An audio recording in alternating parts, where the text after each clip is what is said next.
যে আপনারা যে হাদি হাদি করছেন, বাংলাদেশের মানুষ হাদি করতেছে, হাদি তো অ্যাকচুয়ালি একটা জামাতের প্রোডাক্ট, ওটা একটা জঙ্গি। জামাতের প্রোডাক্ট, ওটা একটা জঙ্গি। এই যে বললো যে হাদি হাদি বাংলাদেশের মানুষ যে হাদি হাদি করছে, হাদি তো ছিল জামাত এবং জঙ্গি। আসুন তার ভাষ্যটা একটু বিশ্লেষণ করি, এখান থেকে আমরা অনেক সত্য পেয়ে যেতে পারি।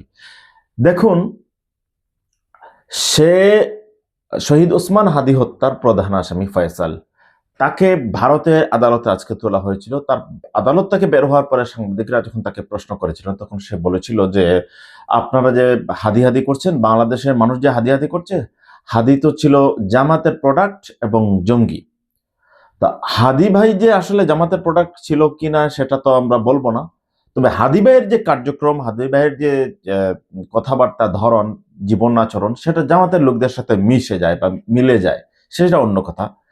এখন কথা হলো, সে যেটা বলছে বাংলাদেশের মিডিয়াগুলো এত মিথ্যা প্রচার করে। দেখুন ইত্তেফাক কি বলছে। ইত্তেফাক এখানে হাদিবের খুনির আসামি যে, সে বলছে যে হাদি তো জামাতের প্রোডাক্ট, জঙ্গি। জামাতের প্রোডাক্ট, ওটা একটা জঙ্গি। জামাতের প্রোডাক্ট, ওটা একটা জঙ্গি। কিন্তু ইত্তেফাক জামাতের প্রোডাক্টটা ছেড়ে দিয়েছে। কেন ছেড়ে দিয়েছে? কারণ যে খুনি সেই হাদি ভাইকে যদি জামাত বলে আখ্যা দেয়, তাহলে জামাতকে এখানে হত্যাকারী হিসেবে সম্পৃক্ত করা যাবে না বা বলা যাবে না। এই কারণে ইনকিলাব যেটা করলো, জামাত শব্দটা এখান থেকে কেটে দিল। বাংলাদেশের অধিকাংশ মিডিয়া এইরকম মিথ্যার সাথে জড়িত, মানে একটা ডায়লগ থেকে একটি শব্দ দুইটি শব্দ একেবারে বিচ্ছিন্ন করে দেয়, মানে ডিলিট করে দেয়। দেখা যায় একটা ডায়লগ থেকে যদি একটা বাক্য, আপনার একটা শব্দ ওয়ার্ড যদি আপনারা হাইড করে দেন, ডিলিট করে দেন, তাহলে এটা অর্থ চেঞ্জ হয়ে যায়। এখন আমরা আসি যে তার বক্তব্যটা আমরা একটু বিশ্লেষণ করি, তার ভাষ্যটা বিশ্লেষণ করি। প্রথমত সে কি বলেছে, সে যে হাদিবের খুনি এটা তার বাক্য থেকে প্রচার, মানে বুঝে যায়, তার ভাষা থেকে, তার ক্ষোভ থেকে। সে ক্ষোভ নিয়ে বলছে যে আপনারা যে হাদিয়াদি করছেন, বাংলাদেশের মানুষ হাদিয়াদি করছে, হাদিতে তো জামাতের প্রোডাক্ট এবং জঙ্গি। জামাতের প্রোডাক্ট ছিল কিনা সেটা জানি না, তবে হাদিবা যে জঙ্গি ছিল না, এটা তো বাংলাদেশের প্রত্যেকটা মানুষ জানে। জঙ্গি কি সেটা অন্য কথা, কিন্তু সে যে জঙ্গি, যুদ্ধ এবং টেরোরিস্ট, সন্ত্রাস এরকম কিছুই ছিল না হাদি ভাই। এখন সরল মনের, সাদা মনের মানুষ ছিল, বিপ্লবী মানুষ ছিল, দেশপ্রেমিক মানুষ ছিল এবং মানবতাবাদী একজন মানুষ ছিল। কিন্তু এই মানুষটাকে, একজন ভালো মানুষকে, সে যখন ক্ষোভ নিয়ে বলছে, এই পর্যায়ে এসে তার চেহারা, তার চোখ, তার গাল, তার দাড়ি, তার চুল, তার মুখের আবরণ, সবগুলো অবয়ব সবগুলো দেখেই বোঝা যাচ্ছে সেই হচ্ছে মার্ডারার, সে হচ্ছে খুনি। এবং সে খুব নিয়ে এখন পর্যন্ত হাদিবের প্রতি কথা বলছে। দ্বিতীয় কথা আসেন, আবার সে বলছে কি এটা হচ্ছে জামাত বিএনপির কাজ হতে পারে। দেখেন, আমাদের দেশের একটা নর্মাল কালচার হচ্ছে, যখন কোনো কিছু কেউ সংগঠিত করে, কেউ কারো উপরে দোষ চাপায় দেয়। আপনারা মনে আছে না, আপনাদের মনে আছে না যে ছাত্র দলের সভাপতি মাইক চালু ছিল, উনি বুঝতে পারে নাই, বলেছিল যে শিবিরের উপরে দোষ দিয়ে দাও। তো এই যে কারো উপরে দোষ দিয়ে দেওয়া, এইটা হলো একটা বাংলাদেশের সাধারণ মানে কি বলে রীতি, মানুষ এগুলা করে যাচ্ছে, কারণ অধিকাংশ মানুষই অসত্যের উপর দাঁড়িয়ে অসত্য কথা বলছে। এখন এই দুইটা কথা যদি দাঁড়ায়, যে এই যে বলছে যে জামাত শিবিরের কেউ দোষী হতে পারে,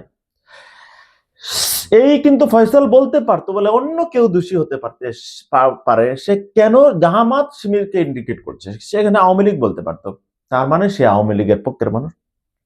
সে আওয়ামী লীগের পক্ষের মানুষ মানে ভারতের পক্ষের মানুষ, তারা ইচ্ছা করে জামাত এবং বিএনপির উপরে দোষটা দিয়ে দিচ্ছে।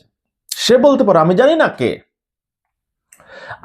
না কে জড়িত, কিন্তু সে যেহেতু বলেছে জামাত এবং বিএনপির জড়িত, জামাত এবং বিএনপির কারা কারা জড়িত হতে পারে সেটা ফয়সালকে বলতে হবে।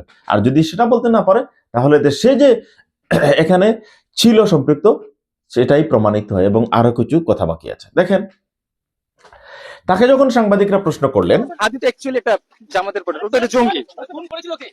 আমি করিনি। তুমি শেষ সময় বাংলাদেশে ছিলে, তুমি বাংলাদেশে ছিলে তো? হ্যাঁ, আমি ছিলাম। তোমাকে সিসিটিভি ফুটেজে দেখা গেছে। আমাকে গুলি করতে দেখা যায়।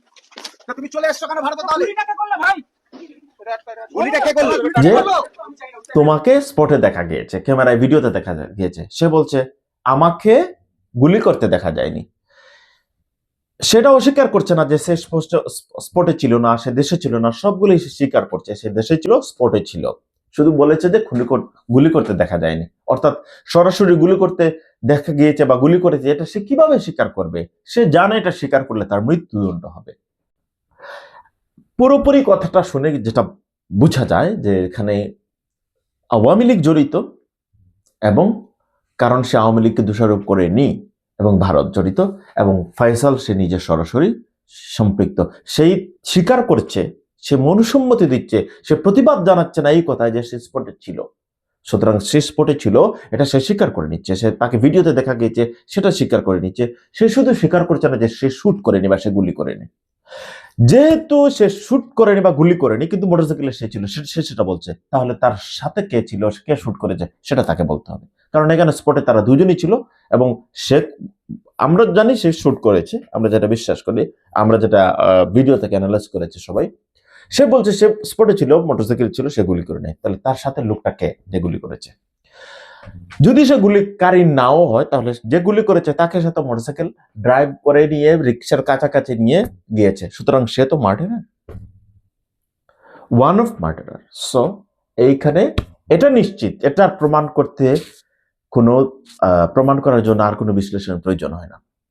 এখন বাংলার মানুষ দেখার পালা যে এই যে সে অনেকটা আধা বা 60-70% সে স্বীকার করে ফেলেছে যে এই মার্ডারের সাথে সে সম্পৃক্ত, এই বিচারটা ফয়সালের কি হয় এটা দেখার ব্যাপার।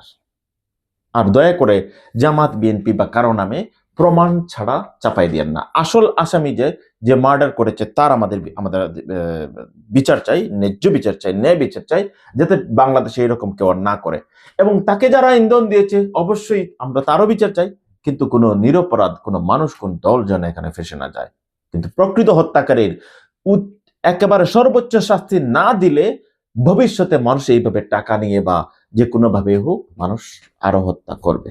সুতরাং এই থেকে বাঁচতে হলে আমাদের সবাইকে এই বিচার, ন্যায্য বিচার আমাদের একমাত্র চাওয়া, একমাত্র দাবি বাংলাদেশের সব মানুষের। এই বিচার না হওয়া পর্যন্ত এই আওয়াজ বন্ধ হবে না ইনশাআল্লাহ।